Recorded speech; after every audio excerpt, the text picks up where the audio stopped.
Hello दोस्तों, स्वागत है आपको इस बुधा पीसीएस चैनल पे। कैसे हैं आप लोग?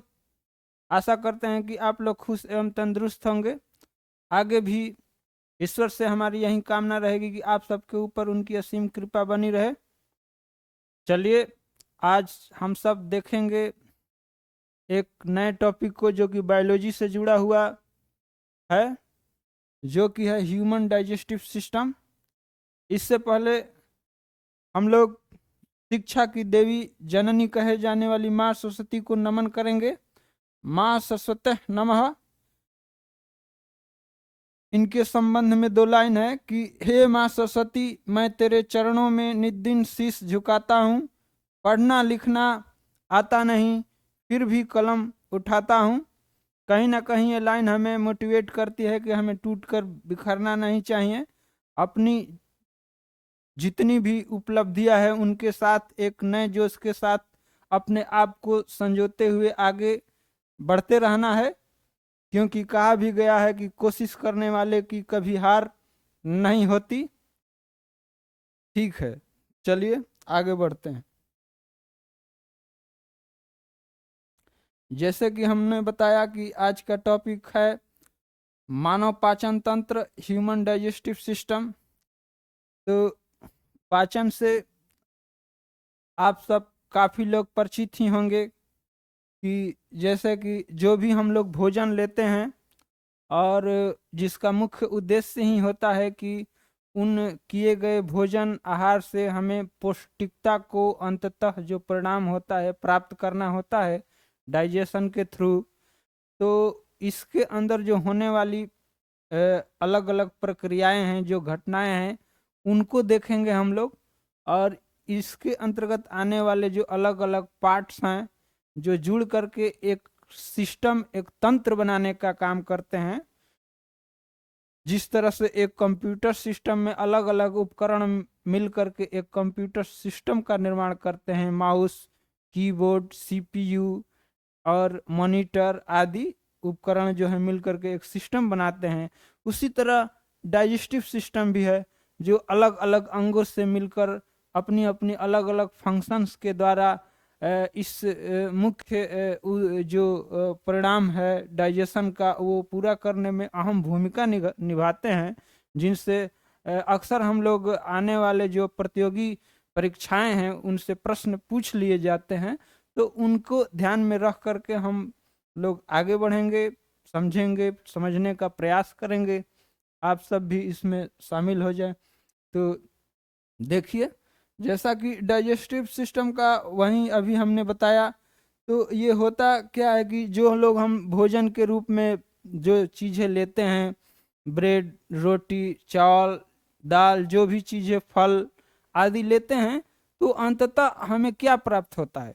अंततः उनसे हमें उन्हें खाने चबाने के बाद और पाचन के बाद हमें जो चीज़ें प्राप्त होती है वो होता है कार्बोहाइड्रेट, प्रोटीन, वसा जिसे फैट कहते हैं, ये सारी चीज़ें, विटामिन्स, मिनरल्स, वाटर, ये सारी चीज़ें हम लोग लेते हैं, जो जा करके हमारे शरीर में पाचन के थ्रू अवशोषण हो करके और हमारे शरीर को जो चाहिए होता है छोटे कण के रूप में, जिस फॉर्म में जो ये पौष्टिक चीज़ है जिस रूप में चाहिए होता है, उसमें टूटने का काम होता है। उस प्रक्रिया का जिक्र है। जैसे कि खाने के बाद हमें कार्बोहाइड्रेट कार्बोहाइड्रेट की प्राप्ति होती है, जिसकी जो मूल इकाई होती है, इसका जो छोटा सा अवयव क्रिटिकल्स होता है, वो टूटता है किस में? ग्लूकोज में। और प्रोटीन जो है वो टूटता है किस में? एमिनो एसिड में। या फिर फैट जो है फैटी एसिड में टूटता है। तो इस तरह से हम कह सकते हैं कि कार्बोहाइड्रेट का ग्लूकोज में और प्रोटीन का एमिनो एसिड में और फैट का फैटी एसिड में टूटने का प्रक्रम जो है डाइजेशन के अंतर्गत होता है। ठीक है, या यूं कह सकते हैं एक लाइन में कि जो बड़े एवं जटिल अणु हैं, जो बड़े एवं जटिल अणु हैं भोजन के, आहार के, उनका सरल एवं छोटे अणुओं में, सरल एवं या छोटे अणुओं में टूट जाना ही क्या कहलाता? डाइजेशन का परिणाम होता है, या डाइजेशन कह सकते हैं। ठीक है, आगे बढ़ेंगे। इसके विभिन्न पार्ट्सों से हम लोग परिचित होंगे कि ये क्रियाएं जो संपन्न करने में कौन कौन से पार्ट्स या जो अंग हैं वो शामिल हैं, इसे हम लोग एक सूचीबद्ध तरीके से देख लेंगे। तो इसे दो हिस्सों में बांट करके हम लोग अपनी पढ़ाई को आसानी वे के लिए इसको दो हिस्सों में बांट करके देखेंगे। तो आप लोग खुद से भी देखिए कि जो ह्यूमन डाइजेस्टिव सिस्टम है ये दो हिस्सों से मिलकर बना होता है, या अपनी सहूलियत के हिसाब से हम लोग जानकारी के लिए ऐसा बांट करके रख लेते हैं ताकि हमारी चीज़ें दिमाग में एनालिसिस कर सके। तो देखिए पहले जो पार्ट में होता है कि आहार नली जिसे कहते हैं हम लोग, और जिसे इंग्लिश में एलिमेंट्री कैनाल कहते हैं, क्योंकि जो कि यही होता है पूरे डाइजेशन को आरंभ से लेकर के अंत तक, यानी कि लास्ट तक, शुरू से लेकर के लास्ट तक जितनी भी प्रक्रियाएं हैं इसी के अंतर्गत आ सकती हैं। ये एक लंबा, कहीं मोटा, कहीं चौड़ा ये डक्ट होता है, एक नलिका होती है, ठीक है, जो ये होती है आहार नली। और इसके अंतर्गत जो आने वाले हैं जो चीज़ें हैं, अलग अलग समय अंतराल के बाद, दूरी के बाद, जो अलग अलग फंक्शन के हिसाब से जो आगे बढ़ने के क्रम में जो चीज अलग अलग नाम से जानी जाने वाली जो चीज़ें हैं, वो देखिए ये मुख से स्टार्ट हो जाता है पहले नंबर, जिसे माउथ कहते हैं।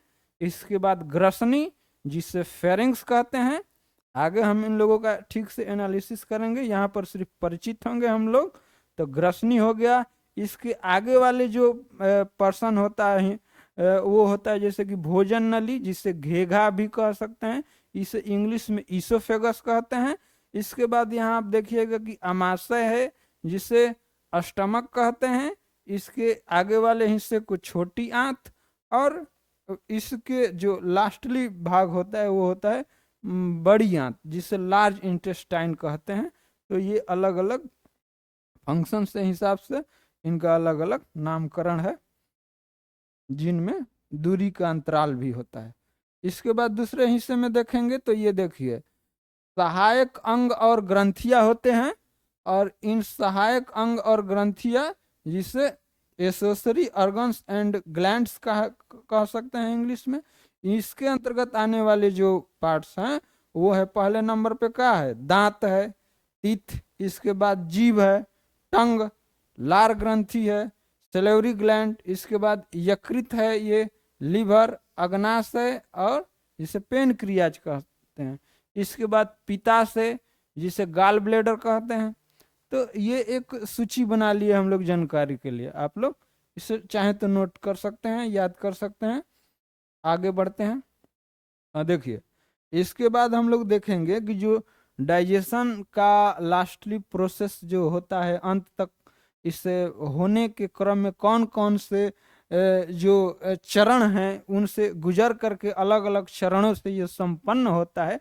कभी कभी एग्जामिनर है जो एक नंबर से ये भी पूछ लेता है वन लाइनर एग्जाम में कि देखिए कि जो ह्यूमन डाइजेस्टिव सिस्टम है कितने चरणों से होकर के संपन्न होता है। तो ये एनसीईआरटी के अंतर्गत जो कि मान्य सर्वमान्य है कि 5 चरणों से होकर के ये जो है हमारा डाइजेशन संपन्न होता है, ठीक है। उन 5 चरणों को आप देखेंगे तो देखिए यहाँ पर है ये कि पहले नंबर पे अंतःग्रहण है, जिसे इंजेशन कहते हैं हम लोग। पाचन है, इसके बाद जिसे डाइजेशन कहते हैं। इसके बाद अवशोषण जो कि अब्जॉर्प्शन कहते हैं। इन चीज़ों को थोड़ा सा हम लोग जिक्र भी कर लेंगे कि जैसे कि अंतःग्रहण का मतलब ये है कि जो चीज़ हम भोजन के रूप में लिए और अपना मुख में ले जा करके रख दिए, डाल दिए, तो ये जो है भोजन को मुख तक ले जा करके पहुंचा देना, रख देना, ये अंतःग्रहण के अंतर्गत आ गया। इसके बाद जो है उसके अंदर जो दांतों के द्वारा चबा करके अंदर पहुंचाने का काम होता है, और फिर जा करके ये पचने का काम माउथ से ही शुरू हो जाता है। इसे हम आगे और ठीक से देखेंगे। तो पाचन होने लगता है मुख से ही, डाइजेशन में होते हुए छोटी आंत तक जा करके ये पूर्ण रूप से पाचन का क्रिया संपन्न हो जाता है। और इसके बाद यहाँ देखिए अवशोषण, जब चीजें पच जाती है, जो तो उसके बाद उनमें से जो पौष्टिक तत्व हैं जो हमारे शरीर को चाहिए होता है, उसमें से निचोड़ करके अब निकालने की बारी आती है। तो जब हम अच्छी चीज़ों को, अपने शरीर के लिए आवश्यक चीज़ों को निचोड़ करके उसमें निकलने का जो प्रोसेस होता है, उस चरण को अवशोषण कहते हैं, जिसे इंग्लिश में अब्जॉर्प्शन कहा जाता है। ठीक है, आगे जो है स्वांगीकरण। अब जो चीज़ें हैं हम लोग ने पचा करके उसे उसमें से अवशोषण करके जो शरीर के लिए चाहिए होता है निकाल लिए, हम अलग कर लिए। तो अब उसका होता है कि अलग अलग शरीर के जो पार्ट्स हैं, जो हिस्से हैं, उन तक पहुंचाना। जितने भी असंख्य कोशिकाएं हैं, अब ब्लड वेसल्स के द्वारा जो रक्त वाहिकाएं हैं, जो छोटी आंत में आगे देखेंगे हम लोग होती है, उसके लास्ट वाले हिस्से में, तो वहां से जो पतली पतली रक्त वाहिकाएं होती है, ब्लड वेसल्स होती हैं, उनके द्वारा फिर हमारे शरीर के अलग अलग जो हिस्से हैं, जो ऑर्गन्स हैं, जो सेल्स, विभिन्न सेल हैं, असंख्य करोड़ों अरबों, तो उन लोगों तक ये चीजें पहुंचाई जाती है जो पौष्टिक तत्व हैं। ठीक है, तो स्वांगीकरण के द्वारा यानी कि एसिमिलेशन के द्वारा उनको पहुंचा दिया जाता है। ठीक है, इसके बाद पांचवा जो चरण होता है वो मल त्याग, जिसे डेफिकेशन कहते हैं। यानी कि जो अनपचे भोजन बच गए, जो अनपचे भोजन बच जाते हैं, जो नहीं पच पाते हैं, तो वो चीज जा करके बड़ी आंत में हो करके वो जो है रेक्टम में जमा हो करके मलाशय में फिर मल त्याग, डेफिकेशन कर दिया जाता है। तो ये इसका लास्ट एवं पांचवा चरण हुआ। ठीक है, कहीं कहीं ये भी दे देता है लार निकालना, सैलिवेशन, आगे बढ़ाना, प्रपल्सन, इसको ध्यान में नहीं रखना। ठीक है, तो इसे जो है ध्यान में नहीं रख, ध्यान में केवल ये कि ये 5 चरणों से होकर के गुजरता है। ठीक है, देखिए एक चीज होता है, एक दो शब्द को हम लोग समझ लेंगे कि कहीं कहीं पूछ लेता है वन लाइनर एग्जाम में कि देखिए ये जो है डाइजेशन एक कैसा प्रोसेस है, किन किन प्रोसेस से होकर के मतलब गुजरता है। तो एक उसमें वर्ड आता है फिजियोकेमिकल, फिजियोकेमिकल भी उसमें रहेगा 4 ऑप्शन में से। तो इसको ट्रिक करना है। भौतिक रासायनिक प्रक्रियाएं दोनों होती है, इसमें दोनों प्रकार के काम होते हैं। डाइजेशन के क्रम में भौतिक प्रक्रिया भी क्रिया भी होती है और रासायनिक क्रिया भी होती है। कैसे कि भौतिक और रासायनिक, अगर आप साइंस पढ़े हैं तो देखेंगे कि विज्ञान के अंतर्गत आप पढ़ने के दौरान देखो, पता भी होगा कि भौतिक परिवर्तन क्या कहलाता है और रासायनिक परिवर्तन क्या कहलाता है। तो ये इस तरह से काम हुआ कि देखिए भौतिक में जो है एक लाइन में बता देना चाहेंगे कि जब चीज़ों की जो मूल क्वालिटी है नहीं बदलती है और उसके आकार और शेप में अंतर आ जाए, छोटा बड़ा हो जाए, तो ये जो है वो भौतिक परिवर्तन के अंतर्गत आएगा। इसके बाद रासायनिक में क्या है कि किसी पदार्थ का जो मूल गुण धर्म है वही नष्ट हो जाता है, किसी दूसरे रूप में हो जाता है। ठीक है, तो जब उसका मूल गुण धर्म में फिर दोबारा न आ पाए तो वो जो है रासायनिक परिवर्तन के अंतर्गत आता है। तो ये दोनों चीजें कैसे घटना स्थापित होती है हमारे डाइजेशन में, तो देखिए भौतिक के अंतर्गत क्या होता है कि जैसे हम लोग भोजन अपने मुख में रखे तो हमारे दांतों के द्वारा एक, जैसे ब्रेड रोटी का जो टुकड़ा है तोड़ करके हम लोग छोटा करके उस ब्रेड के टुकड़े को छोटा करते हैं, अब दांतों के बीच ले जा करके मुख में रख देते हैं और वो जो है दांतों के द्वारा चबा चबा करके उसे छोटा कर दिया जाता है, बहुत छोटा कर दिया जाता है। और वहाँ पर लार और मिल करके पाचन भी स्टार्ट हो जाता है अंदर जा करके, फिर स्टमक से फाइनली पाचन स्टार्ट हो जाता है। तो दांतों के द्वारा जब छोटा किया जाता है तो ये यहाँ तक भौतिक हुआ। ठीक है, क्योंकि रोटी के टुकड़े को हम पुनः फिर निकालेंगे तो वो अपने ही मूल गुण धर्म में रहेगा। ठीक है, लेकिन वही ब्रेड का टुकड़ा अगर स्टमक तक चला जाए तो जब देखते हैं कि स्टमक तक, आमाशय तक चला जाता है, उसमें विभिन्न एंजाइम हार्मोन्स एंजाइम्स मिल जाते हैं, पाचक रस मिल जाते हैं, तो क्या होता है कि वो उसकी जो मूल गुण धर्म है उसके स्वाद में भी अंतर आ जाते हैं।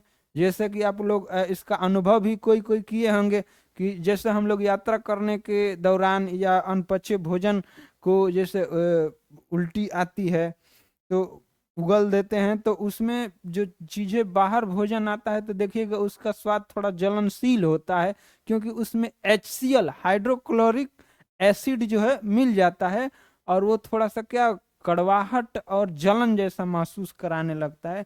यही जो हम मीठा अंगूर खाते हैं और उस मीठे अंगूर को जब हम उल्टी करेंगे तो वो मीठा नहीं रहेगा, क्योंकि उसकी प्रकृति, उसका जो मूल गुण है बदल जाता है। ठीक है, HCl मिल जाने के, विभिन्न जो पाचक रस से मिल जाने की वजह से अब उसमें रासायनिक परिवर्तन हो जाता है, यानी मुख के बाद जब चला जाए तो रासायनिक परिवर्तन प्रोसेस के द्वारा आगे की प्रक्रिया जो है संपन्न होती है, और जब हम मुख में डालते हैं और दांतों के द्वारा भोजन को छोटा किया जाता है तो वो भौतिक परिवर्तन के अंतर्गत।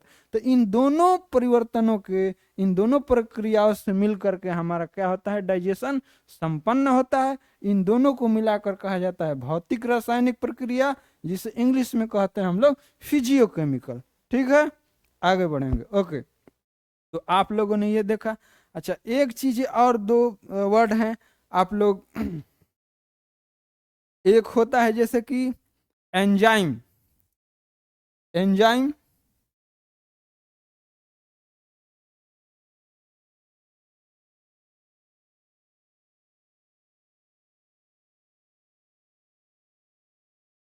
एंजाइम जिसे हम लोग हिंदी में वीकर कहते हैं, या ये जो है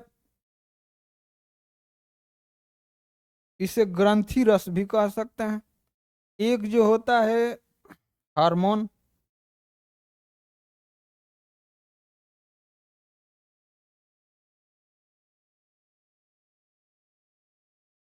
ठीक है, हार्मोन। तो ये जो जो दो चीजें हैं पूरे डाइजेशन में, ये हार्मोन जिसे वीकर कहा जाता है, एंजाइम को जिसे वीकर कहा जाता है, और इसके बाद जो हार्मोन है, हार्मोन को हिंदी में हार्मोन ही कहा जाता है। यहाँ पर थोड़ा बिगड़ रहा है।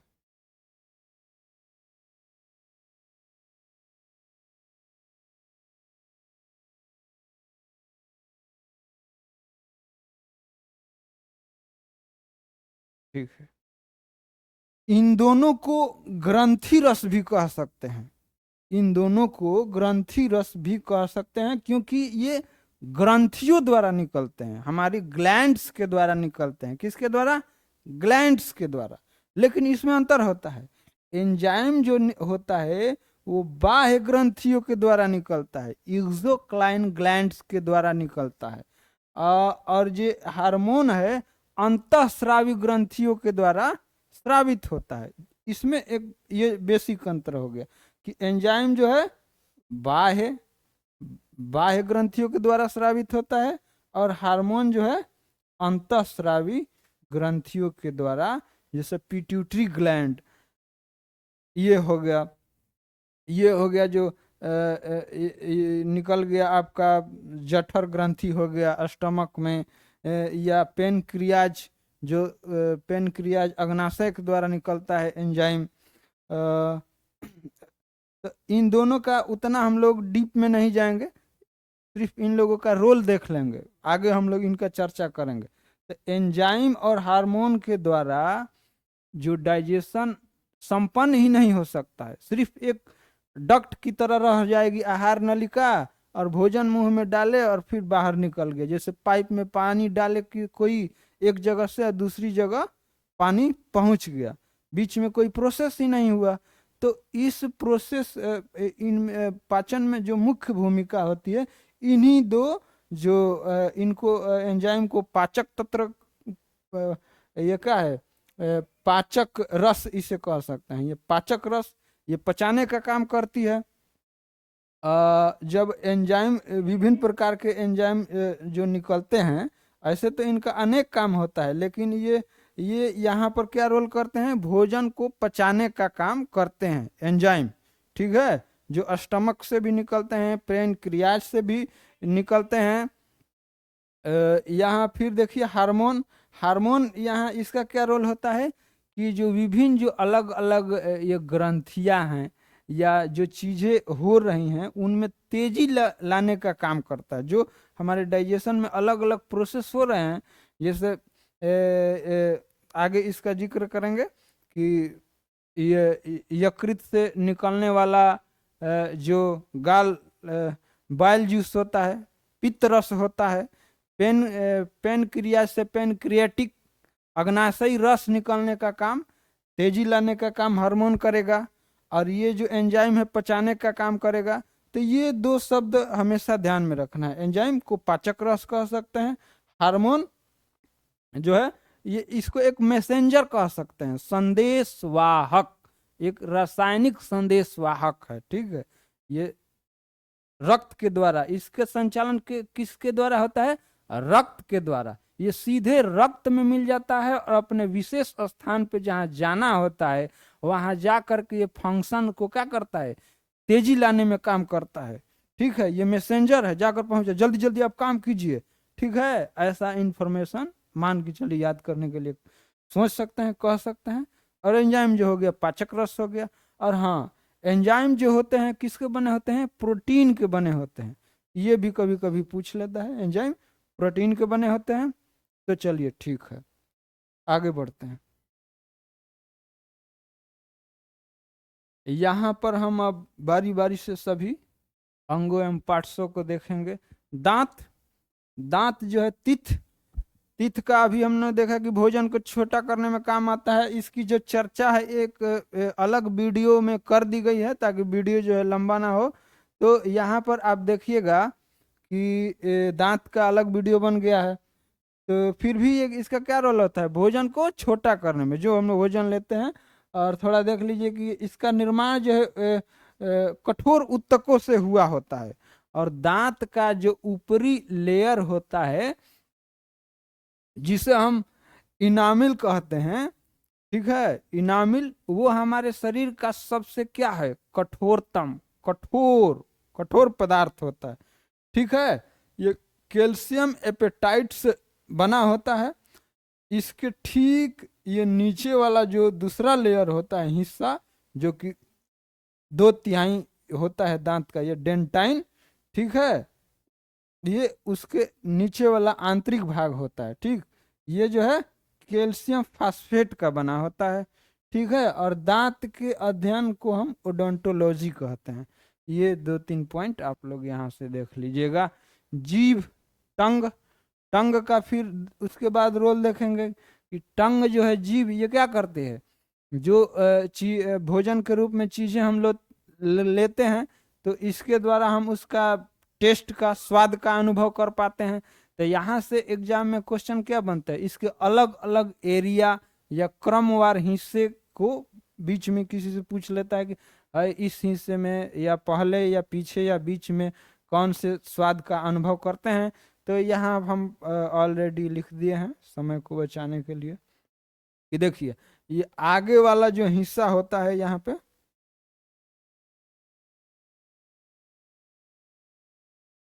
ये जो है आगे वाला जो हिस्सा है ना, ये यहाँ आगे वाला हिस्सा में मीठे का अनुभव होता है। ये मीठे स्वाद का अनुभव होता है। इसके बाद ये इसके इस तरह से वाला जो हिस्सा होता है, इससे हमें नमकीन स्वाद का पता चलता है। ठीक है, यहाँ पर नमकीन स्वाद के लिए स्वाद कलिकाएं होती हैं, टेस्ट बर्ड्स होती हैं। इसके बाद तीसरे नंबर पे जो इस तरह से हिस्सा होता है इसका, टंग का, वो जो है खट्टे का अनुभव कराता है। यहाँ खट्टे का अनुभव होता है। इसके लास्ट वाले जो ये वाला हिस्सा होता है इधर, ये इधर कड़वा, बीटर, बीटर का अनुभव होता है। तो क्रमवार से देख लें कि आगे वाला जो ये हिस्सा हो गया पहला, इसे 1 लिख देंगे, मीठा, स्वीट। सेकंड, दूसरा जो है नमकीन, साल्टी का अनुभव हो गया यहाँ पे। यहाँ पर फिर ये तीसरा जो एरिया हो गया इसका।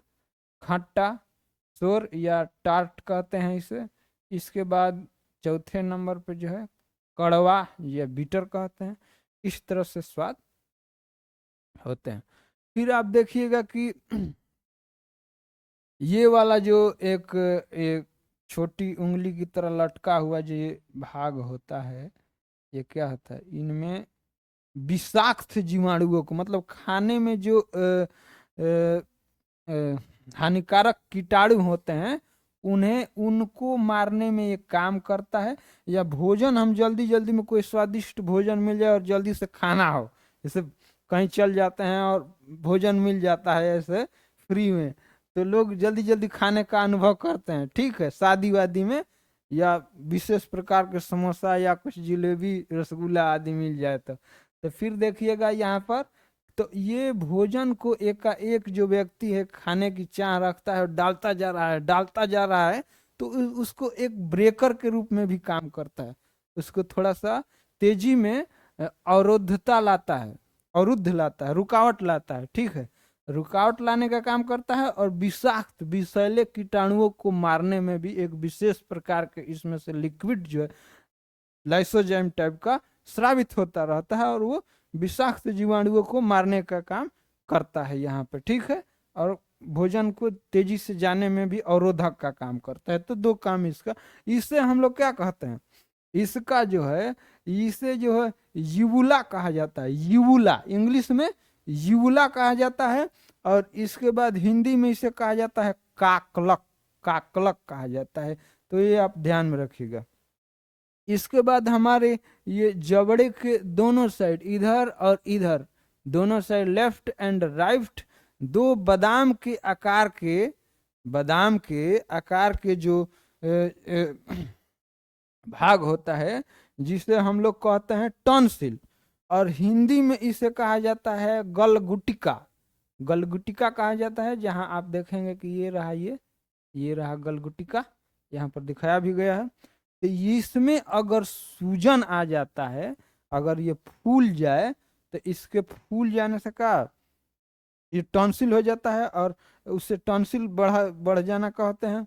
और फिर क्या होता है कि भोजन जब हम करते हैं इसके फूल जाने से, तो भोजन को अंदर निगलने में काफ़ी परेशानी होती है, दर्द का अनुभव होता है।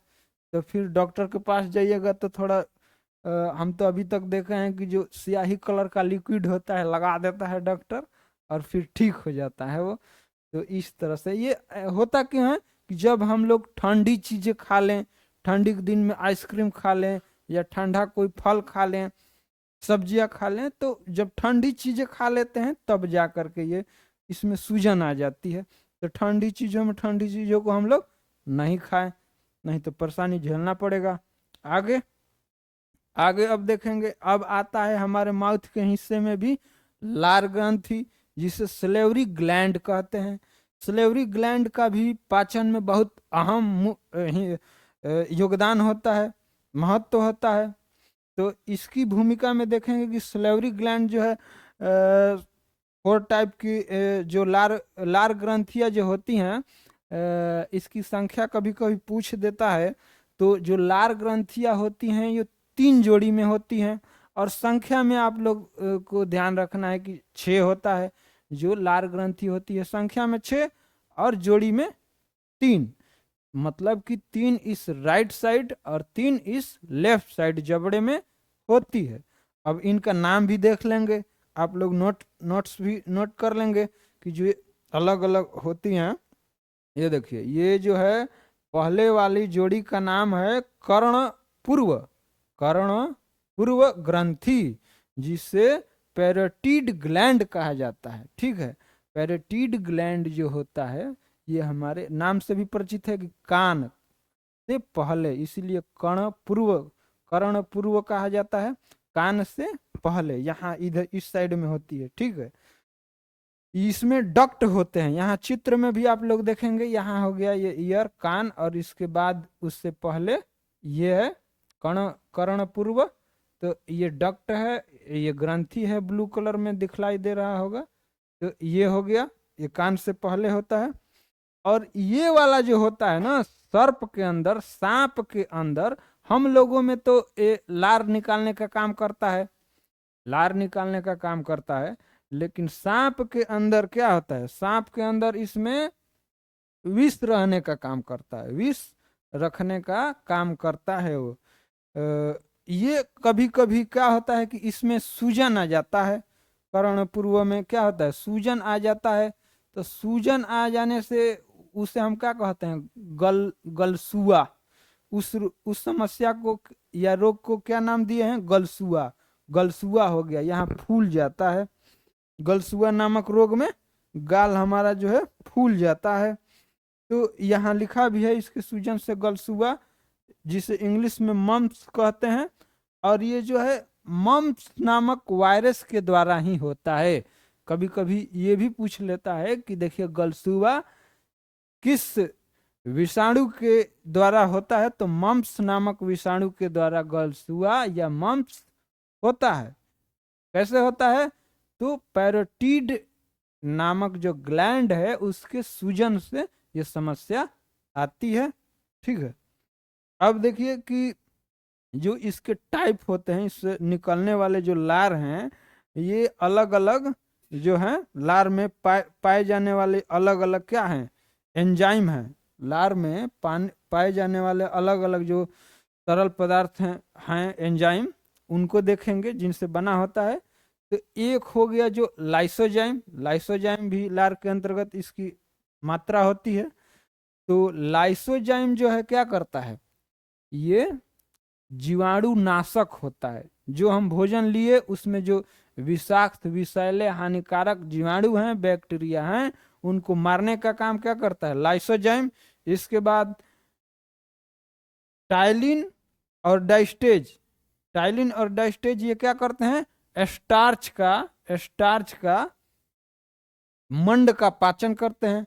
स्टार्च हिंदी में जिसे मंड कहते हैं, ये क्या होते हैं, जो ऐसे अन्न जिनके जो छिलके होते हैं, जैसे गेहूं से बना हुआ आटा और उसका छिलका चोकर में बदल जाता है, तो उसके पाचन में काम करते हैं कौन, टाइलिन और डाइस्टेज, जो कि हमारे लिए फायदेमंद होता है, चाहिए होता है हमारे शरीर को। इसके बाद जो लार में जो और भी लिक्विड जो होता है, म्यूकस, म्यूकस भी उसमें होता है। तो ये क्या करता है, भोजन को चिपचिपा बनाने का, लुब्रिकेंट, ठीक है, लुब्रिकेंट चिपचिपा बनाने का काम करता है, ताकि भोजन को आसानी से हम लोग निगल सकें और आगे की तरह पहुंचा सकें। ठीक है, तो ये इतनी महत्व के होते हैं लार हमारे लिए डाइजेशन में। ठीक है, अब कभी कभी पूछ लेता है कि लार का पीएच मान बताइए। तो देखिए लार का पीएच मान होता है, तो लार का जो पीएच मान होता है समानतः खाने से पहले वो 6.8 होता है, 6.8 होता है। लेकिन वहीं अगर हम लोग भोजन कर लेते हैं तो भोजन करने के बाद हो जाता है 7.2, क्योंकि खाने से पहले थोड़ा अम्लीय होता है और खाने के बाद थोड़ा साइलेंटली हल्का सा क्या होता है, हल्का सा क्षारीय टाइप का प्रकृति का हो जाता है। और पीएच मान का फिर कभी देखेंगे हम लोग, पीएच जैसे कि पोटेंशियल या पावर ऑफ हाइड्रोजन, ठीक है, जल की मात्रा जो उसकी प्रकृति, उसके स्वाद को बदलने की काम करती है। तो इसको हम लोग देखेंगे बाद में कभी, आगे चलिए। हाँ, अब लोग हम नेक्स्ट देखेंगे कि ये माउथ के बाद जो नेक्स्ट अंग ऑर्गन्स होता है वो है ग्रहणी, जिसे फेरिंग्स कहते हैं। ठीक है, फेरिंग्स। तो फेरिंग्स का ये कहाँ होता है, तो देखिएगा कि ये जो फेरिंग्स है हमारे इस नजल कैविटी, यानी कि नाक गुहिका, जो हमारी नाक गुहिका है इधर अंदर, और ये हमारी जो माउथ कैविटी जो मुख गुहिका है, ऐसे हम लोग अपना मुख खोलते हैं और इसके अंदर जो खाली स्थान है उससे हम गुहिका कहते हैं, खाली स्थान को गुहिका ही कहा जाता है इंग्लिश में कैविटी। तो ये हमारी नजल कैविटी और मुख कैविटी के ठीक पीछे होता है, ठीक पीछे होता है, जो कि लगभग समानतः 9 से 10 इंच तक की इसकी लंबाई होती है, और ये कूप की जैसी एक संरचना होती है। ये भोजन को निगलने के बाद ये जो है ईसोफोगस में भोजन को पहुंचाने का काम करती है। और इसके लास्ट वाले हिस्से में दो दो नलिका होती है, जिससे हम लोग, एक तो हो गया विंड पाइप और दूसरा हो गया फूड पाइप। विंड पाइप जिसमें हम लोग सांस एनी टाइम लेते रहते हैं, 24 घंटे तक ऑक्सीजन लेते रहते हैं। अब जब भोजन लेने के दौरान यहाँ पर एक वाल का जो है मुख्य भूमिका होता है, जहाँ से क्वेश्चन भी पूछता है, जिसे हम लोग इपीग्लॉटिक कहते हैं। इपीग्लॉटिक यहाँ पर आप लोग थोड़ा सा चित्रांकन के द्वारा भी समझने का प्रयास करेंगे हम लोग। तो यहाँ पर देखिए, ये मान लीजिए कि ये ब्लैक वाला जो हो गया, ब्लैक वाला ये तो फूड पाइप हो गया, यहाँ फूड पाइप। और ये जो व्हाइट कलर में इसे दर्शाया गया है, ये विंड पाइप हो गया, जिसे ट्रेकिया भी कहा जाता है। ये क्या है, श्वास नलिका, श्वास नली इसे कह सकते हैं, सांस नली। तो विंड पाइप में हमेशा जो है ऑक्सीजन जाने का काम करता है, जो हम लोग लेते हैं ऑक्सीजन, तो जाता है, एयर जाता है इसके द्वारा, हवा जो सांस के रूप में लेते हैं वो जाता है। तो लेकिन जब हम लोग भोजन करते हैं, जो कि विंड पाइप हमेशा ये खुला रहता है, लेकिन जब हम भोजन करते हैं तो यहाँ पर ये एक इपीग्लॉटिक वाल्व जो है, भोजन करने के बाद उसके वजन से, जो एक मांसपेशीय रूप में होता है, भोजन के वजन से इसको ऐसे नीचे ढकने का काम करता है, विंड पाइप को ढकने का काम करता है, ताकि भोजन जो है विंड पाइप में ना जा करके फूड पाइप में जाए, आहार नली में जाए।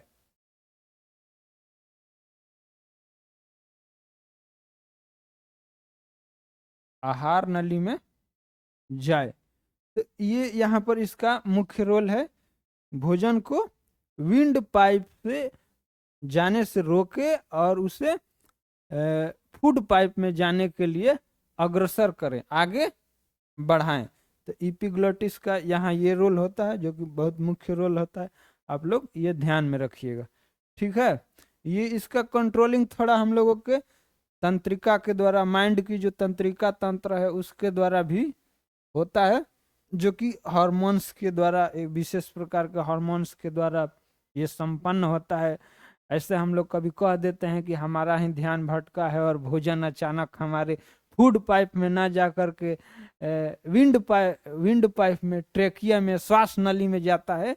तो अचानक से ये अलग प्रकार की जो घटना हो रही होती है, उसे रोकने का काम करता है विंड पाइप, और भोजन को तेजी से पुनः रिटर्न वापस फेंकता है, और ऐसे अटक जाता है। हम लोग पानी पीने लगते हैं और कहते हैं हमें कोई याद कर रहा है, वो ऐसी बात नहीं है, हमारा ध्यान भटका होता है और हमारी जो माइंड कंट्रोलिंग है विफल हो जाती है, और भोजन इस तरह से अलग रास्ते की ओर जाने लगता है, ठीक है।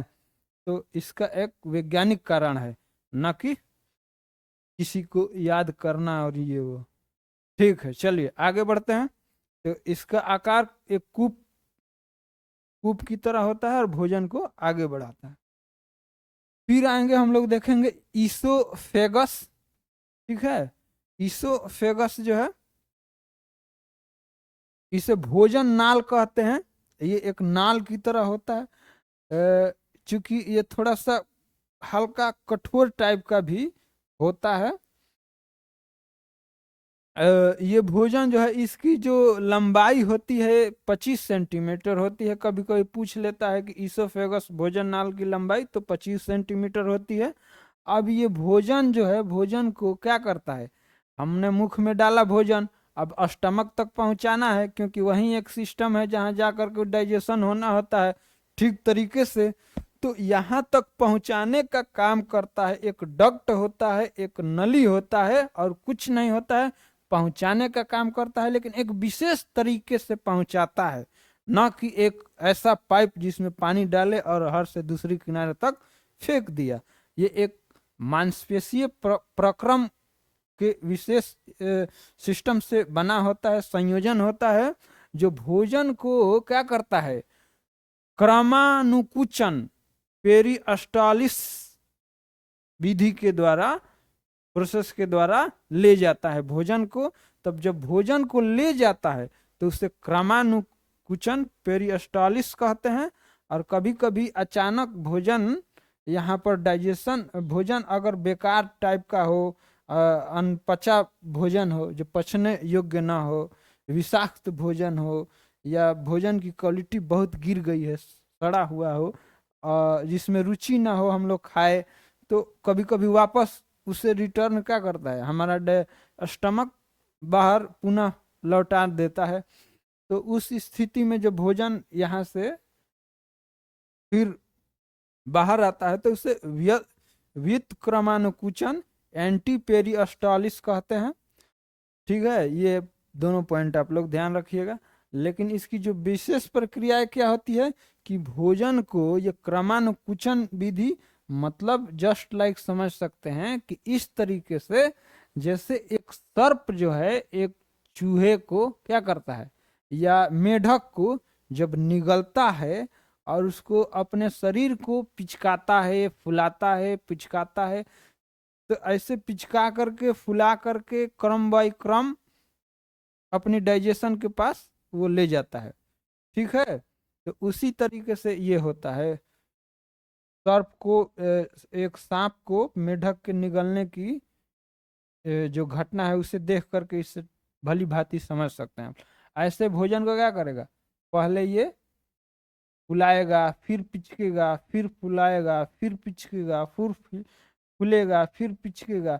इस क्रम से भोजन आगे बढ़ेगा ताकि भोजन है एक का एक स्टमक पर ना जाए, धड़ाम से जैसे कोई चीज डाले और नीचे गिर जाता है, क्योंकि स्टमक जो है चोटिल हो जाएगा, उसमें नुकसान हो जाएगा उसका। तो ऐसा नहीं होता है। तो भोजन को इस क्रम से ले जाएगा। इस स्थिति में फायदा भी होगा। जो हमारे मुख में अभी जल्दी जल्दी हम लोग खा रहे थे वो यहाँ पर क्या होगा, जो अलग अलग लाइसोजाइम, टाइलिन, अलग अलग जो एंजाइम है, म्यूकस, वो यहाँ पर पिचकने और फूलने के क्रम में ठीक तरह से वो भोजन में क्या होंगे, मिक्स हो जाएंगे, मिल जाएंगे। ठीक है, जिसका हम लोग फायदा उठाएंगे भोजन को पचाने में। तो विभिन्न प्रकार के जो वहां पर 4 प्रकार के लार में पाए जाने वाले अलग अलग एंजाइम हैं, उनको ठीक तरह से मिश्रण करने का काम भी यहाँ पर होगा। ठीक है, और चोट से स्टमक को बचाने के लिए भी ये एक विशेष व्यवस्था है। तो 2 बातें याद रखिएगा, आगे बढ़ेंगे। हाँ, एक चीज होता है कि इसके जो ईसोफेगस का लास्ट हिस्सा जो होता है, 1 इंच का हिस्सा जो स्टमक के अंदर गया रहता है, ठीक है, अंदर गया रहता है, ये एक ऐसी जो है मांसपेशीय वृत्ताकार रिंग नुमा रूप की संरचना होती है कि वो क्या करती है, एक उसे हम लोग क्या ईसोफेगाल स्फिंक्टर, ईसोफेगाल अवरोधनी कहते हैं हिंदी में। एक मांसपेशियों की ऐसी विशेष यहाँ पर संरचना होती है वृत्ताकार स्थिति में, जो भोजन एक बार यहाँ से अगर हम निगल लिए भोजन, और यहाँ से ऐसे ऐसे ये अंदर जब चला जाता है भोजन, और अंदर जाने के बाद ये जो ईसोफेगाल अवरोधनी होती है, ये फिर पुनः सिमट जाती है। निगलने के टाइम पर तो ये फैलती है, लेकिन निगलने के बाद फिर पुनः यहाँ पर ये लोग सिमट जाते हैं, सिमट करके बंद हो जाते हैं, और तब जाकर के स्टमक का भोजन बाहर नहीं जाता है। यही कारण है कि जब हम लोग व्यायाम के विभिन्न विभिन्न अलग अलग जो स्टेप करते हैं, जैसे शीर्षासन करते हैं, उस स्थिति में भी भोजन पर कोई गुरुत्वाकर्षण काम नहीं करता है। ठीक है, तो भोजन को यहाँ पे ये रोकने का भी काम करता है अवरोधनी, विशेष स्थिति में तो अगर भोजन विषाक्त हो, नहीं पचे या यात्रा के दौरान उल्टी हो जाए तो उस समय ये अंदर से प्रेशर होने के कारण खुल भी जाता है और हमारे मुख में वो जो है अनपचा भोजन बाहर वोमिटिंग के द्वारा, उल्टी के द्वारा बाहर निकल जाता है। ठीक है, तो चलिए यहाँ तक पहुँचे। इस फेगस को हमने देखा, इसके दो वर्क होते हैं। अब आगे ये जो भोजन है आगे अब पहुंचता है किस में, अब जा करके पहुंचता है वो स्टमक में। स्टमक में गया अमाशय में, जहाँ पर भोजन सबसे ज्यादा समय तक रुकता है डाइजेशन के लिए। ठीक है, ज्यादा समय तक कभी कभी पूछ लेता है कि भोजन जो है कहाँ रहता है। डाइजेशन के जो अलग अलग पार्ट्स हैं, जो भाग हैं, जो ऑर्गन्स हैं, तो ये सबसे ज्यादा भोजन जो है वो रहता है स्टमक में। अमाशय में सबसे ज्यादा पाचन के दौरान भोजन यहाँ पर स्थिर रहता है पचने की प्रक्रिया में। ठीक है, तो फिर देखेंगे कि ये कभी इसका आकार जो है जे आकार का होता है, ये सबसे ज्यादा समय तक यहाँ पर रहता है। इसमें इसकी जो दीवारें होती हैं, आंतरिक दीवारें, उसमें से HCl निकलता रहता है, ताकि HCl जो है हाइड्रोक्लोरिक एसिड, भोजन को पचाने में इसकी महत्वपूर्ण भूमिका होती है। ठीक है, इसका कभी कभी pH मान भी पूछ देता है, तो 1.5, जो कि सर्वाधिक क्या होता है, जितनी भी चीजें होती हैं द्रविक, जो द्रव नुमा जो पदार्थ हैं, उन सब में सबसे ज्यादा अम्लीय जो होता है HCl होता है। ठीक है, तो HCl जो होता है सर्वाधिक अम्लीय होता है। 1.5 स्टमक के द्वारा जो निकलता है, भोजन को पचाने का काम करता है। फिर आप लोग देखेंगे कि इसकी अपनी भी जो दीवारें हैं, ये स्टमक की अपने HCl से बचाने के लिए म्यूकस जो है, म्यूकस स्रावित करती रहती हैं। अपने को बचाने के लिए म्यूकस भी इसकी दीवारें जो है स्रावित करती रहती हैं। यहाँ जब भोजन पहुंच जाता है, हाँ एक चीज, जैसे हम लोग वहाँ पर जब भोजन हम लोग मुख में लेते हैं, मुख में जब भोजन को लेते हैं तो उसे कहा जाता है बोलस। भोजन को मुख में चबाने के क्रम में भोजन को बोलस कहा जाता है, जो कि भौतिक परिवर्तन के चरण में होता है। लेकिन जैसे ही वो स्टमक में आ जाता है, उसमें रासायनिक प्रक्रियाएं शुरू हो जाती हैं, तब भोजन को कहा जाने लगता है काइम। भोजन यहाँ आकर के स्टमक में उसे काइम कहा जाने लगता है। ठीक है, तो भोजन को यहाँ पे काइम कहते हैं।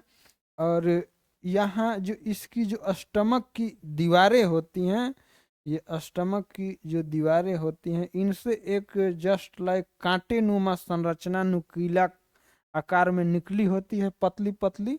यहाँ पर आप लोग देखेंगे ये ऐसे व्हाइट कलर में जो ऐसे रेशेदार निकले हुए हैं, इसको कहा जाता है रूझी। ठीक है, तो जब भोजन हम लोग पूर्ण तरीके से कर लेते हैं तो ये हमारा स्टमक फूल जाता है, फूल जाता है। लेकिन जब भोजन डाइजेस्ट हो जाता है और लंबे समय तक डाइजेस्ट होने के बाद ये क्या होता है, हमारा स्टमक फिर चिपकने लगता है, जो फैला होता है।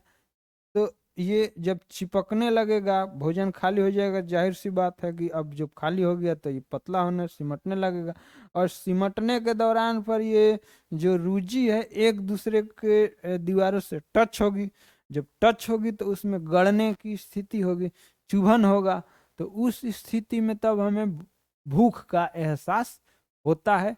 तो हम लोग कह रहे हैं कि भूख लग रहा है, तो भूख का एहसास दिलाने में भी ये रूजी जो है काम करती है।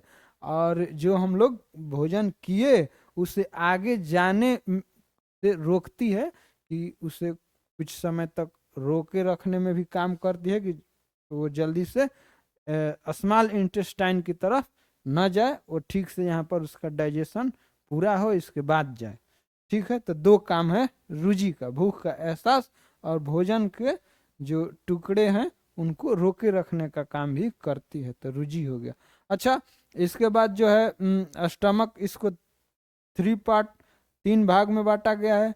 ऊपरी जो हिस्सा होता है उसे हम लोग कार्डियक कहते हैं, बीच वाले हिस्से को फंडिक कहा जाता है, और इसका जो निचला हिस्सा होता है उससे पाइलोरिक कहा जाता है। ठीक है, इस पाइलोरिक और स्मॉल इंटेस्टाइन के जो ऊपरी वाले हिस्से होते हैं इसमें से निकलता है गैस्ट्रिन हार्मोन, और जो गैस्ट्रिन हार्मोन है वो क्या करता है, ये जी कोशिकाओं द्वारा उत्पन्न होते हैं, स्रावित होते हैं, और ये जा करके किसके मैसेंजर, किसके लिए मैसेंजर का काम करते हैं, तो ये स्टमक के दीवारों को में जा करके क्या करते हैं, जठर रस डाइजेस्टिव जो जूस है, डाइजेस्टिव जूस, उसको स्रावित करने के लिए उसे उत्तेजित करते हैं अग्नाशय को कि आप जल्दी जल्दी से जठर रस छोड़िए, उससे उत्तेजित करने का काम करते हैं गैस्ट्रिन हार्मोन जो जी कोशिकाओं से निकले होते हैं। ठीक है और वो जो जठर रस होता है, गैस्ट्रिक जूस, उसका काम का है कि वो भोजन को पचाने में उसकी महत्वपूर्ण भूमिका होती है। और ये गैस्ट्रिक जूस जो होता है वो 4 टाइप के लिक्विड से बना होता है, जिसमें सबसे ज्यादा होता है वाटर, जो कि 95 से 97% होता है वाटर। ठीक है जो भोजन को डाइल्यूट मतलब कि गाढ़ा बनाने में काम करता है वाटर। इसके बाद दूसरा जो होता है HCl, जो भोजन को पचाने में सबसे मुख्य भूमिका HCl का होता है, हाइड्रोक्लोरिक एसिड का होता है। ठीक है, इसके बाद है पेप्सिन। पेप्सिन जो है जब भोजन टुकड़ा हो जाता है और यहाँ पर क्या होता है, प्रोटीन का पाचन फर्स्ट टाइम यहीं से होता है। पहली बार प्रोटीन का पाचन स्टमक से शुरू होता है, जो कि पेप्सिन नामक जो एंजाइम है वो प्रोटीन को पेप्टाइड में बदलने का काम करती है, मतलब कि एक और छोटा आकार देती है, जो आगे चल करके प्रोटीन और 2 चरणों में टूट करके अपने मूल छोटी इकाई में परिवर्तित होकर के एमिनो एसिड में टूटेगा। ठीक है, तो ये हो गया। इसके बाद दूसरा जो एंजाइम होता है वो है रेनिन। रेनिन जो होता है ये क्या करता है, दूध में पाया जाने वाला जो कैसिन प्रोटीन है उसको पाचन करने में इसकी मुख्य भूमिका होती है या उसे पचाता है। रेनिन जो है ये ज्यादातर छोटे बच्चों में ज्यादा मात्रा में स्रावित होता है, क्योंकि छोटे बच्चे जो हैं सिर्फ दूध का ही सेवन करते हैं, अपनी माता का दूध या गाय काऊ का दूध जो है मिल्क, उसी का सेवन करते हैं। तो इसलिए कुदरत ने या ईश्वर ने या सिस्टम ने हमारी शारीरिक इस टाइप का बनाया है जिससे कि रेनिन उनमें ज्यादा स्रावित होता है, क्योंकि दूध का पाचन करना होता है उनके लिए। ये रेनिन जो है जैसे जैसे हमारी एज ढलता जाता है, हम लोग बूढ़े की स्थिति में होने लगते हैं, तो रेनिन का स्राव कम होने लगता है और दूध का पाचन जो है हम लोगों के लिए एक बहुत ही डिफिकल्ट कार्य हो जाता है, नहीं हो पाता है, तो बूढ़े लोगों को सीधे दही ही दिया जाता है। ठीक है, तो यहाँ तक हम लोगों ने ये सीखा, आगे बढ़ेंगे हम लोग। ठीक है, चलिए एक चीज देखिए, कार्बोहाइड्रेट का पाचन वहीं पे जो है जो मंड होता है, कार्बोहाइड्रेट का पाचन शुरू मुख से ही हो जाता है, प्रोटीन का पाचन यहाँ स्टमक से होता है, आगे हम लोग देखेंगे। चलिए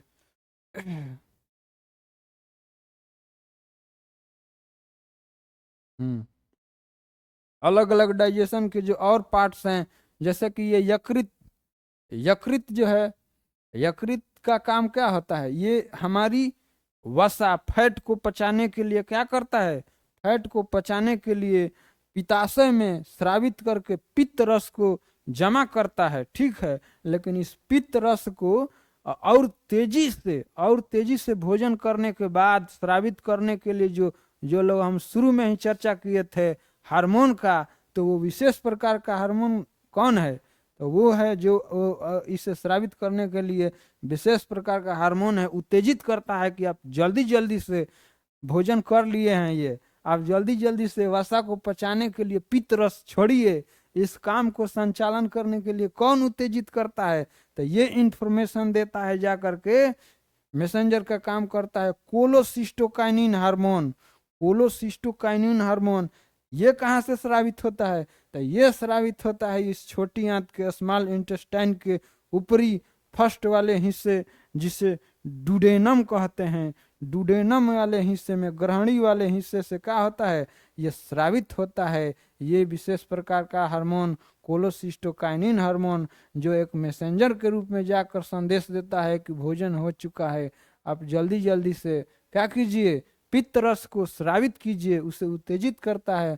और पित्त रस को स्रावित करने चूंकि ये समझाने के लिए कह दिया जाता है कि मैसेंजर जाकर कहता है, इन लोगों में वॉल्यूम नहीं होता है, ये सिर्फ फंक्शन करते हैं, जा करके उसमें तेजी या धीमी परिवर्तन लाते हैं। तो ये जब जाएगा तो ये जो लीवर है क्या होता है, संकुचित होने लगता है, ऐसे बिटराने लगेगा, ऐसे ऐसे ऐसे संकुचित होने पर कोई भी चीज उसमें से जो लिक्विड जो तरल पदार्थ होते हैं निकलने लगते हैं।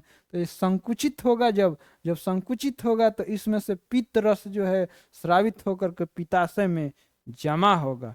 ठीक है, तो इस तरह के चेंजिंग लाते हैं जो कि वसा फैट के पाचन में, वसा के पाचन में जरूरी होता है। और क्यों जरूरी होता है कि चूंकि उधर से जो सर्वाधिक अम्लीय स्थिति में जो एक क्या कहते हैं कि लोहे को भी पचाने की क्षमता रखता है हाइड्रोक्लोरिक एसिड, तो वहां पर स्टमक की जो दीवारें थी काफी मोटी थी, ठीक है, मजबूत थी। लेकिन स्मॉल इंटेस्टाइन में जब भोजन प्रवेश करता है, ठीक है, तो अब उसमें HCl की मात्रा ज्यादा होती है और स्मॉल इंटेस्टाइन की जो दीवारें होती हैं पतली एवं कमजोर मुलायम होती है। उनकी सुरक्षा के लिए उस अम्लीय भोजन को क्षारीय प्रकृति को में बनाने के लिए भी ये पित्त रस है काम करता है, क्योंकि ये क्षारीय प्रकृति का होता है। ठीक है, इसका pH मान भी देखिएगा कि 7 से लेकर के 8.5 तक होता है, तो ये क्षारीय प्रकृति का होता है। ठीक है, एक दो और इससे जुड़ा हुआ बातें जान लेंगे कि जो पित्त रस होता है पीले एवं हरा कलर का होता है। ठीक है, पीले कलर एवं हल्का हरा कलर में होता है।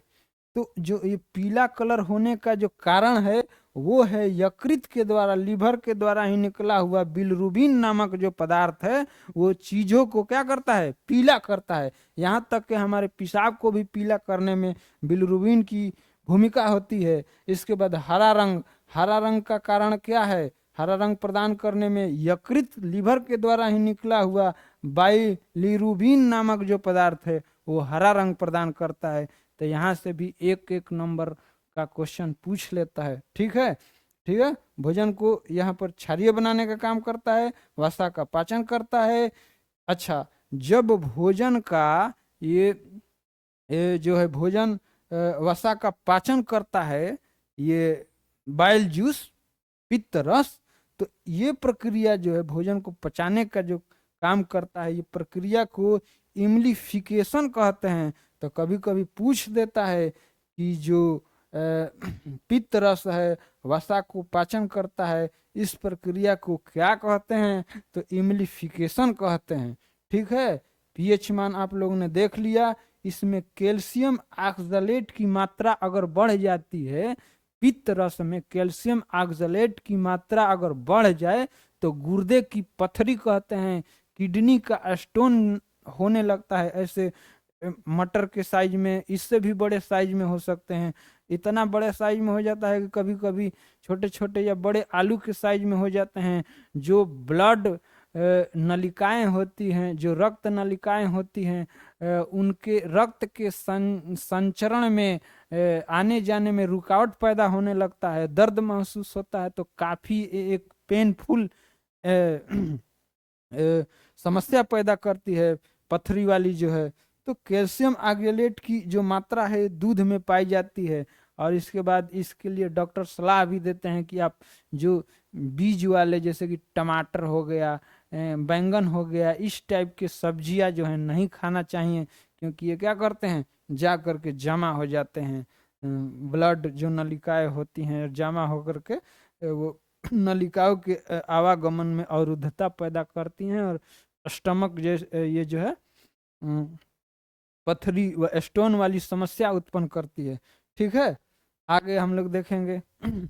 तो यहाँ पर तो ये एक हार्मोन ये किया, इसके बाद जो हार्मोन इस स्मॉल इंटेस्टाइन के द्वारा ही निकलने वाला हार्मोन है, जिसे सेक्रेटिन हार्मोन कहते हैं, ये जाकर ये मैसेंजर का काम करता है, या वहाँ के कामों को तेजी लाने के लिए उत्तेजित करने का काम करता है। किसका, तो ये यहाँ ऐसे ये चला गया अग्नाशय, जो पीला कलर में देख रहे हैं अग्नाशय यहाँ लिखा हुआ है, जिसे इंग्लिश में पेनक्रियाज कहते हैं, और ये जाकर वहां पर उसके फंक्शंस को तेजी लाने के लिए संदेश देगा कि चलिए अब आप निकालिए जल्दी से अग्नाशयी रस, जिसे हम लोग कहते हैं पेनक्रियाटिक जूस।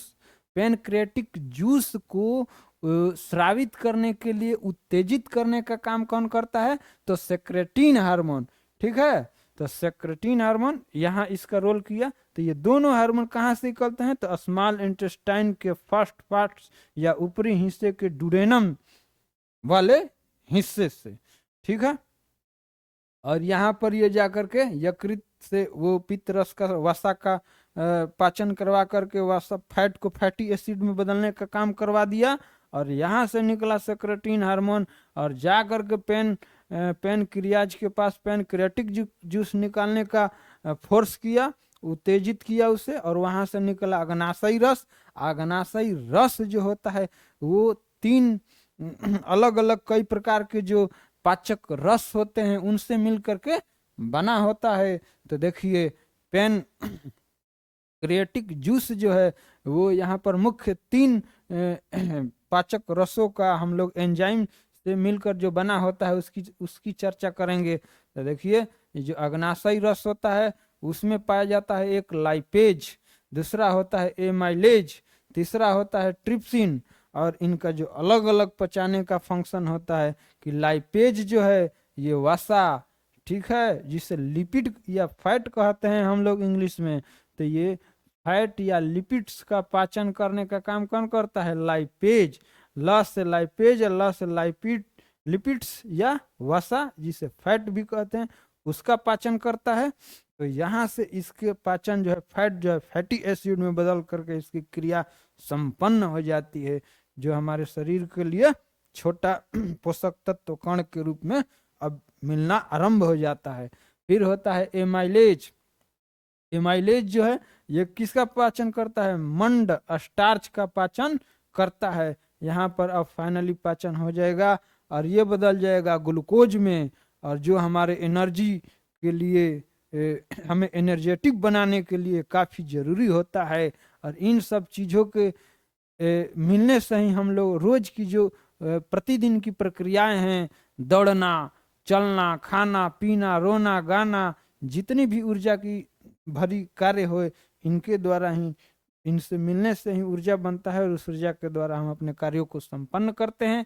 इसके बाद होता है ये ट्रिप्सिन। ट्रिप्सिन जो है वहाँ पर जो प्रोटीन पेप्टोन में बदला था, तो ये पेप्टोन जो है यहाँ पर अब पेप्टाइड में बदल जाएगा, यानी कि प्रोटीन का पाचन दूसरी बार पूछे तो अग्नाशयी रस के ट्रिप्सिन नामक जो हार्मोन है उसके द्वारा दूसरी बार प्रोटीन का जो पेप्टोन्स में बदला था वो पच करके पेप्टाइड में हो जाता है।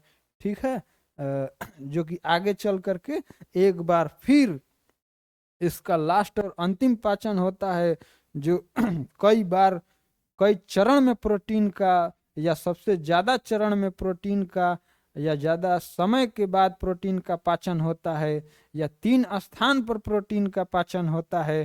ठीक है, तो तीसरी दफा या तीसरी बार जो है प्रोटीन का पाचन फिर कहाँ होगा, जो पेप्टोन से पेप्टाइड बदला था, और ये जो पेप्टाइड है वो स्मॉल इंटेस्टाइन के द्वारा निकला हुआ जो आंत्र रस है, जो इंटेस्टाइन जूस है, ठीक है, उस आंत्र रस का नाम होता है इरेप्सिन, इरेप्सिन एंजाइम। तो इस इरेप्सिन एंजाइम या इरेप्सिन आंत्र रस के द्वारा जो है पेप्टाइड फाइनली बदल जाता है एमिनो एसिड में, जो कि ढेर सारे एमिनो एसिड के मिलने के बाद ही प्रोटीन बना होता है।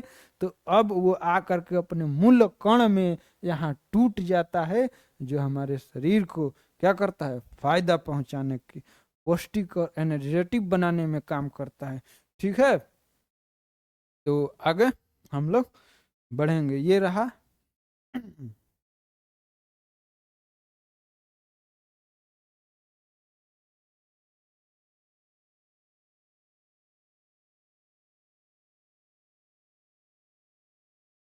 अब आएंगे हम लोग स्मॉल इंटेस्टाइन में। तो स्मॉल इंटेस्टाइन का हम लोग अलग अलग जो हार्मोन है और एंजाइम है उसके फंक्शन को हम लोग ने देख लिया। बट ये जो है ये 3 हिस्सों में बना होता है। यहाँ इसको हम देख लेंगे कि स्मॉल इंटेस्टाइन जो है ये सबसे जो लंबाई के दृष्टिकोण से देखें तो हमारे डाइजेशन के अलग अलग जो पार्ट्स हैं, जो ऑर्गन्स हैं, उसमें सबसे लंबा यही होता है, ये स्मॉल इंटेस्टाइन। किंतु आप लोगों के मन में एक क्वेश्चन उठता होगा कि देखिए आज जो आगे चलकर पता चलेगा कि जो लार्ज इंटेस्टाइन है, जो बड़ी आंत है, वो आकार में तो छोटी होती है, लेकिन बट उसे हम लोग बड़ी क्यों कहते हैं। तो यहाँ पर एक जानकारी ये निकल कर आती है कि यहाँ पर लंबाई के अनुसार इन लोगों को बड़ा या छोटा नहीं कहा गया है, बल्कि इनकी जो पाइप की जो वृत्ताकार चौड़ाई होती है, जो व्यास होता है, उसको ध्यान में रख करके बड़ा छोटा किया गया है। तो यहाँ पर जो है छोटी आंत की जो व्यास या उसकी वृत्ताकार जो चौड़ाई होती है वो काफी स्मॉल इंटेस्टाइन से कम व्यास की होती है। और लार्ज इंटेस्टाइन का जो होता है उसकी जो पाइप नुमा संरचना है, उस जो वृत्ताकार उसकी चौड़ाई है वो ज़्यादा, लगभग 2 से 3 इंच उसका वृत्ताकार चौड़ाई होता है पाइप की। तो इस आधार पर उसे लार्ज इंटेस्टाइन बड़ी आंत कहा गया है, और छोटी आंत का जो ये इसकी पाइप की जो चौड़ाई होता है उसके अपेक्षा लगभग आधा कम होता है, उससे अधिक कम होता है। इस आधार पर इसे स्मॉल इंटेस्टाइन कहा गया है। अब देखिए इसको जो 3 पार्ट में अलग अलग बांटा गया है, तो देखिए पहला ये थोड़ा सा कलर किया गया है, जो ये काले ब्लैक कलर में जो ऐसे इंगित किया गया है। इस वाले ऊपरी हिस्से को ग्रहणी और इंग्लिश में डुडेनम कहते हैं, और इसके बीच वाले मिडिल जो भाग है, मिडिल पार्ट्स है, मध्य भाग है, इस मध्य भाग को मध्यांत्र कहते हैं। और इसके बाद जो लास्ट वाला हिस्सा होता है, जो शेष बचा, जो लास्ट बचा, जो शेष बचा, उसे शेषांत्र कहते हैं, और इंग्लिश में इसे इलियम कहते हैं। ठीक है, तो इस इलियम वाले हिस्से में यहाँ पर सारे जो फंक्शन हुए, जितना हम लोग ने परिश्रम ये सब किए, डाइजेशन सिस्टम के अलग अलग पार्ट, अब उनका यहाँ पर फल मिलने वाला है। कहाँ? तो फल मिलेगा यहाँ इस स्मॉल इंटेस्टाइन के इलियम वाले पार्ट्स में, क्योंकि यहाँ पर होती है विली या विलाई नामक ऐसी उंगली रूपी जो फिंगर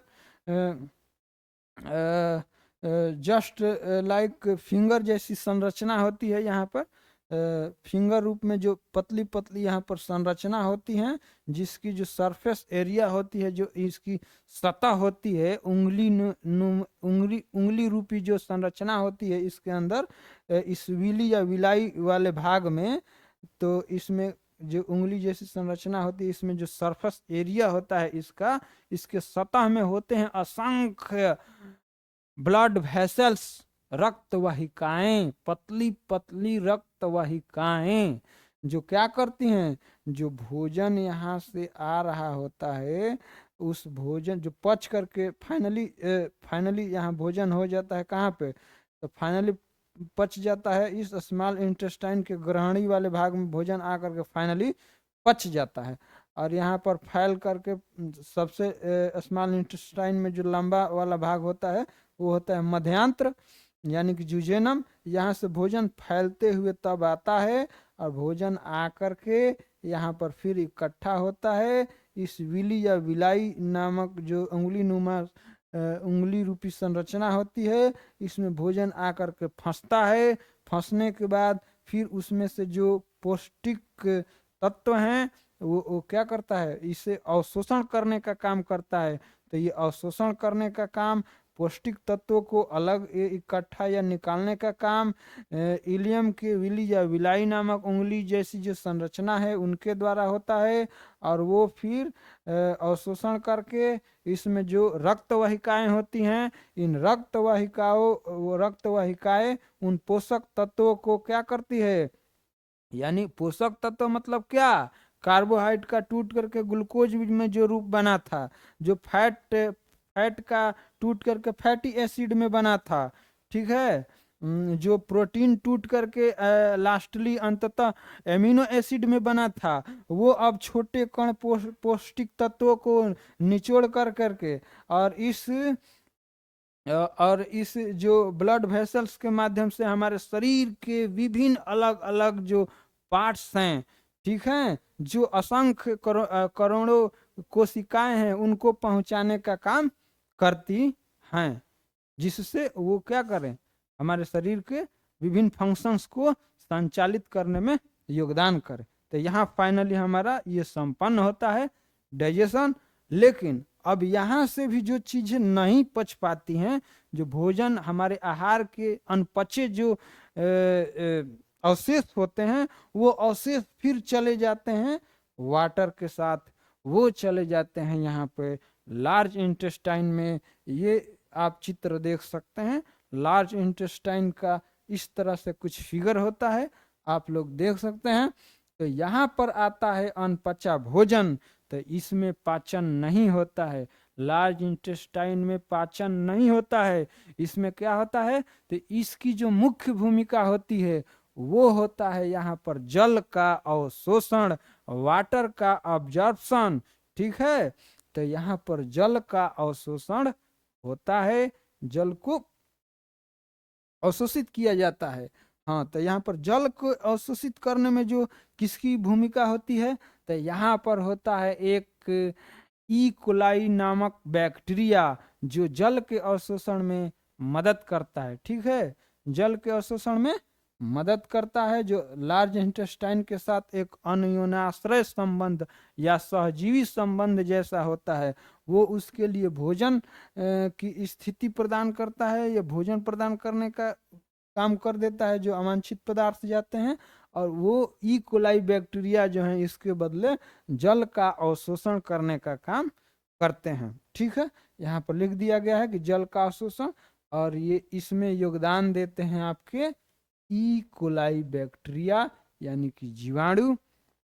हाँ, कभी कभी कुछ स्थिति कि बहुत ही विषाक्त भोजन हम लोग कर लिए, जहरीला टाइप का भोजन, ठीक है, तो उसमें जो या भोजन में कुछ हानिकारक कीटाणु लड़ते जूझते हुए आ गए, उन सारे फंक्शनों के होते हुए भी, तब जब आ गए तो यहाँ पर ई कोलाई बैक्टीरिया को वो लोग अटैक करेंगे, हमला करेंगे, या उन्हें मार गिराएंगे, मार देंगे। और जब ये ई कोलाई बैक्टीरिया हम लोग बेकार टाइप के भोजन कर लेने पर मर जाते हैं, तो मरने के बाद फिर स्थिति पैदा हो जाती है लूज मोशन का, ठीक है।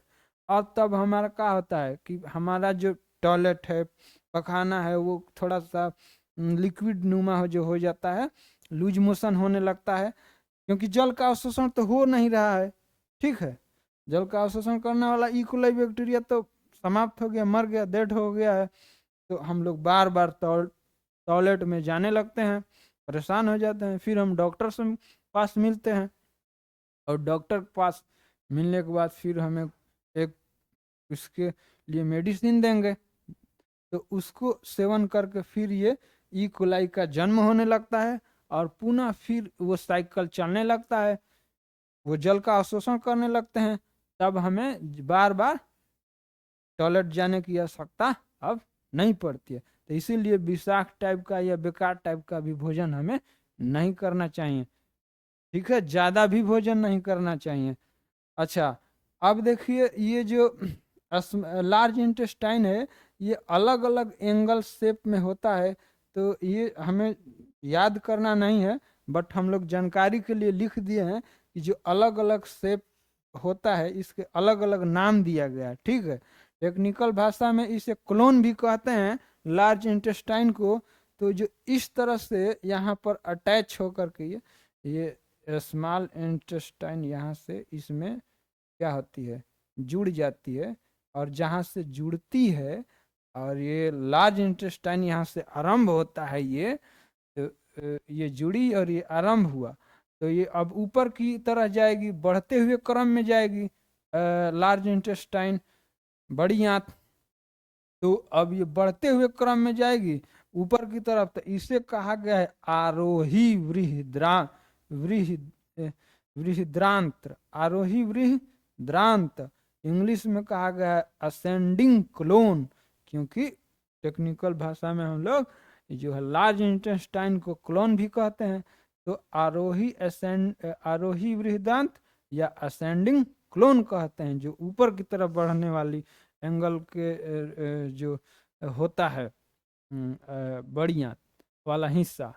इसके बाद जो ऐसे जो आड़े स्थिति में पड़ा रहता है, उसके बाद ऐसे, तो इसे कहते हैं कि आड़ा बृहद्रांत्र, जिसे ट्रांसवर्स क्लोन कहा गया जाता है इंग्लिश में। इसके बाद फिर ये नीचे की तरह आने लगती है, जब नीचे वाले हिस्से में इस तरह से फिर आने लगती है, तो अब यहाँ से ऊपर नहीं जा रही होती है, घटने के क्रम में होती है, तो अब इसे कहा जाता है अवरोही बृहद्रांत। अवरोही बृहद्रांत्र, तो ऐसे इंग्लिश में कहा जाता है डिसेंडिंग क्लोन। ठीक है, डिसेंडिंग क्लोन कहा गया है इसको। और फिर ये हल्का सा ऐसे अब समाप्त वाली स्थिति में होती है, तो इस एंगल को कहते हैं अवग्रह बृहद्रांत्र, जिसे सिग्मोइड क्लोन भी कहा जाता है। यहाँ से अब समाप्त वाली स्थिति में होती है, सिमट रही होती है, तब इसे कहते हैं अवग्रह बृहद्रांत या सिग्मोइड क्लोन। और इसके बाद नीचे जो लटका समाप्ति वाला हिस्सा जो ये होता है, ये हम लोग थोड़ा सा ब्लैक करके समझ लेंगे। ठीक है, तो ये जो आप देख रहे हैं ये जो नीचे अंत वाला जो लटका वाला हिस्सा होता है, यहाँ पर जल का अवशोषण यहाँ ऐसे ऐसे ऐसे ऐसे होते हुए जो अवांछित पदार्थ हैं, अनपचे जो भोजन हैं, यहाँ आकर के जमा हो जाते हैं इस लास्ट हिस्से में। और जहाँ ये जमा होते हैं उस हिस्से को कहा जाता है रेक्टम, जिसे हिंदी में कहते हैं मलाशय। ठीक है, और फिर हम लोग समय समय पर इसका क्या करते हैं, डेफिकेशन, यानी कि इस जमा हुए मल का मल त्याग कर देते हैं समय समय पर। एक और क्वेश्चन यहाँ पूछ देता है, यहाँ जो अनपचा भोजन इकट्ठा होता है ये पीला कलर रूप में हो जाता है, तो इससे पीला रंग प्रदान करने का काम कौन करता है, तो वही जो यकृत के द्वारा निकला होता है बिलरुबिन। बिलरुबिन नामक पदार्थ है जो हमारे अनपचे भोजन मल को पीला रंग प्रदान करने में ये पदार्थ कौन भूमिका निभाता है, तो बिलरुबिन नामक जो है पदार्थ हमारे मल को पीला रंग प्रदान करता है। तब ये जब मिल जाता है तो पीला हो जाता है। अब यहाँ पर अनपचा जो भोजन होता है जो मुख से शुरू होता है, चबाने के क्रम में बोलस कहते हैं, और स्टमक में पहुंच जाता है तो उसे काइम कहे थे हम लोग, ध्यान रखिएगा। और जब लास्टली फाइनली अब निकलने डेफिकेशन के टाइम में जमा हो जाता है, तो उस फॉर्म को, उस रूप को कहा जाता है काइल। तो भोजन को तीन अलग अलग स्टेप में तीन अलग अलग नामों से संबोधित किया गया है। तो यहाँ अनपचा जो भोजन फाइनली पहुंचता है तो उससे कहते हैं हम लोग काइल। ठीक है, अब ये काइल, जिसे अब हम लोग सामान्य भाषा में मल कहते हैं, तो ये समय समय पर डेफिकेशन होता है एनस के द्वारा, जिसे हम लोग गुदा द्वार कहते हैं। ठीक है, तो कभी कभी क्या होता है कि हम लोग एक ऐसे जानकारी के लिए जान लेते हैं कि कभी कभी हम लोग समय से डेफिकेशन मल त्याग नहीं करते हैं, तो अब यहाँ पर मलाशय है ज़्यादा समय तक जमा रहता है।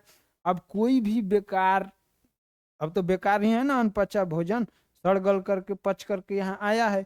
अब वो मलाशय के दीवारों को क्या करती है, वो खुद तो सड़ी गली पची हुई है, बेकार पदार्थ है। अब मलाशय के दीवारों को वो भी क्या करती है, आप समय समय पर कोई भी एक रूम भी साफ नहीं करेंगे तो देखिए क्या हाल हो जाता है। तो वो इसकी दीवारों को क्षतिग्रस्त करने लगती है, उससे सड़ाने गलाने लगती है। तब उस स्थिति में होता है क्या, पाइल्स, जिसे बवासीर कहते हैं हम लोग, आम हम लोग अपनी हिंदी में जिसे बवासीर कहते हैं, वो समस्या उत्पन्न होती है। और पाइल्स की समस्या वही होती है कि समय समय पर आप लोग डेफिकेशन नहीं करेंगे तो ये समस्या आती है। जो अनपचे भोजन है, जो खुद सड़े गले होते हैं, वो आपके मलाशय की दीवारों को क्षतिग्रस्त करेंगे, उसको क्षति पहुंचाएंगे, उसे भी सड़ाएंगे, उसमें सूजन आएगा। इस तरह से समस्या आपको उठने बैठने ये सब में समस्या उत्पन्न होगी, और कई अलग अलग नामों से जो पहचाने जाते हैं जब ज़्यादा समय तक आप छोड़ दीजिएगा। इसका एक ही आप इस पर नियंत्रण कर सकते हैं कि समय समय पर आप भोजन कर रहे हैं तो उसी अनुसार समय समय पर भी डेफिकेशन करें, मल त्याग करें। ठीक है, तो ये रहा हम लोगों का डाइजेस्टिव सिस्टम का जो पच करके अंतिम परिणाम है, यहाँ तक हम लोग ने पहुंचा। कैसा रहा प्रयास आप लोग बताइएगा। ठीक है, चलिए आगे हम लोग इसमें इससे जुड़ी हुई ऑब्जेक्टिव क्वेश्चन देखेंगे, क्वेश्चन लाएंगे और देखेंगे कि हम लोगों का प्रयास कितना सक्षम रहा, कितने क्वेश्चन को अटेम्प्ट कर पा रहे हैं। ठीक है, आप लोग अपना ध्यान रखिए। जय हिंद।